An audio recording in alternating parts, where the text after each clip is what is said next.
રાજપીપળામાં કલેક્ટર સંકલન બેઠક તોફાની બની ગઈ, જ્યાં મનસુખ અને ચૈતર વસાવાએ અધિકારીઓની પાસે જવાબ માંગ્યા. ચૈતર વસાવાએ રસ્તા અને પાણી સહિતના પ્રશ્નો ઉઠાવ્યા. કામગીરી મુદ્દે અધિકારીઓ પર મનસુખ વસાવા વરસી પડ્યા. ઉનાળામાં પાણીની મુશ્કેલી દૂર કરવા અધિકારીઓને સૂચના આપવામાં આવી. ડેડિયાપાડાથી બોગજના રસ્તાની કામગીરી મુદ્દે પણ ગરમાવો વ્યાપી ગયો.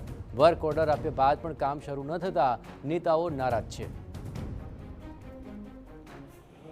ડેડિયાપાડાથી બોગજનો રસ્તો, એ ઉપરાંત બીજા પણ ઘણા બધા રસ્તા છે. 3-3, 4-4, 5-6 મહિનાથી વર્ક ઓર્ડર આપેલા છે, પણ એજન્સીઓ કોઈને કોઈ કારણસર કામ કરતી નથી.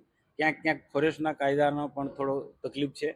તો આ બધાની વચ્ચે રહીને કોઈ પણ વ્યવહારુ રસ્તો કરો, અને જે ચોમાસા પહેલાં રસ્તાના કામ ચાલુ થઈ જાય એની વાત કરી. ધારાસભ્યબેન દર્શનાબેને જૂના રાજનો પ્રશ્ન જે છેલ્લા 1-1.5 વર્ષથી ટલ્લે ચડ્યો છે, એ પ્રશ્નનો પણ ઝડપથી ઉકેલ આવે, જરૂર જણાય તો રાજ્ય સરકારમાં પણ એની રજૂઆત કરવી, એ રીતના વાત થઈ.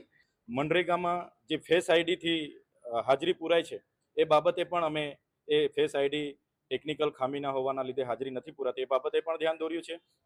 સાથે સાથે જે નર્મદા જિલ્લામાં પેટ્રોલ ડીઝલની અછત ઊભી થઈ છે, લોકો આજે લાઈનો પર ઊભા છે, એ બાબતે પણ મેં માન્ય કલેક્ટરશ્રીને અને વહીવટી તંત્રને ધ્યાન દોર્યું છે કે એને લોકો સુધી સાચી હકીકત અને સાચી માહિતી પહોંચાડવામાં આવે. વસ્તી